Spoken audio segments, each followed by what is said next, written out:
This is how to raise baby Frontosas. After 15 or 16 days, I strip them from the mother's mouth and I put them in an egg tumbler.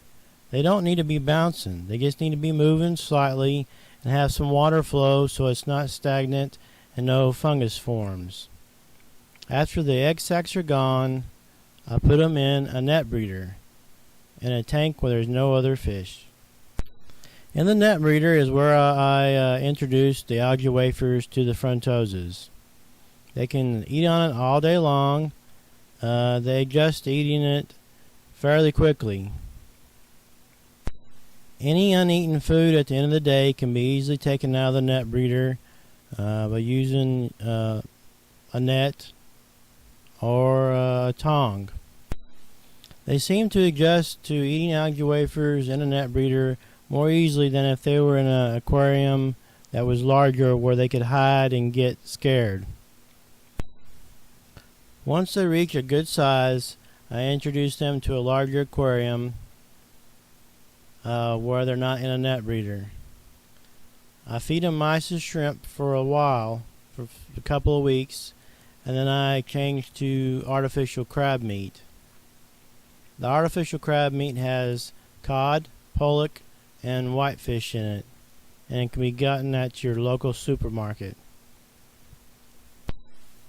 I only do a weekly water change of 20%.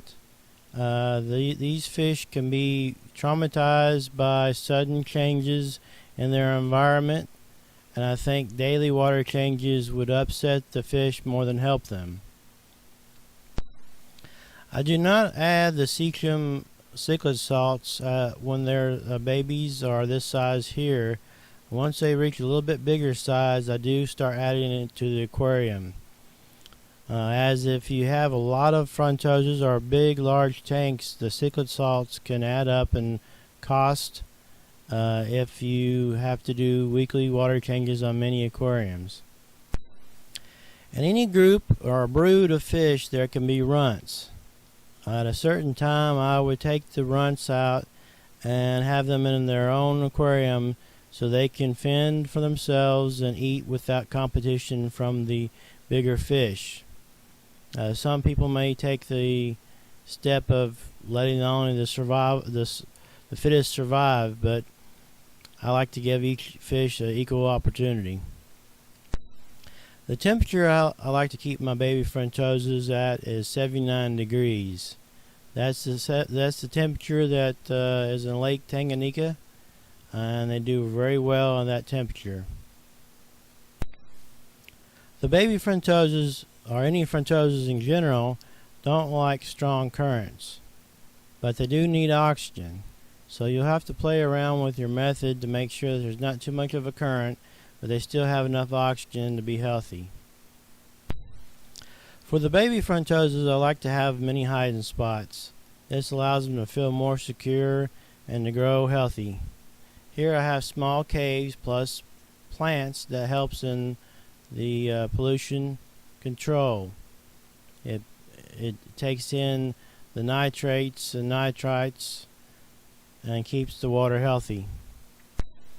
I'm going to see if I can skip the mice and shrimp portion of my stages and see if I can go from algae wafers to the artificial crab meat, because you see a noticeable difference in their color and their weight gain when you start to feed them artificial crab meat. When feeding the artificial crab meat, I usually just have a small strip of the crab meat and watch the feeding frenzy begin. It's real exciting, and it seems like the fish are real excited to get the crab meat, and you can tell they really like it. You will know for sure you got the right food for them when you see the feeding frenzy begin. The crab meat stays solid, so it doesn't go into the filter. It either goes into the fish's belly or it goes onto the substrate of your aquarium. And like I say, anything that's left over you can easily take out.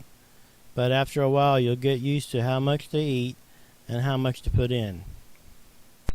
If you have any questions, just leave them in the comments and I'll try to answer them for you. If you enjoyed this video, share it.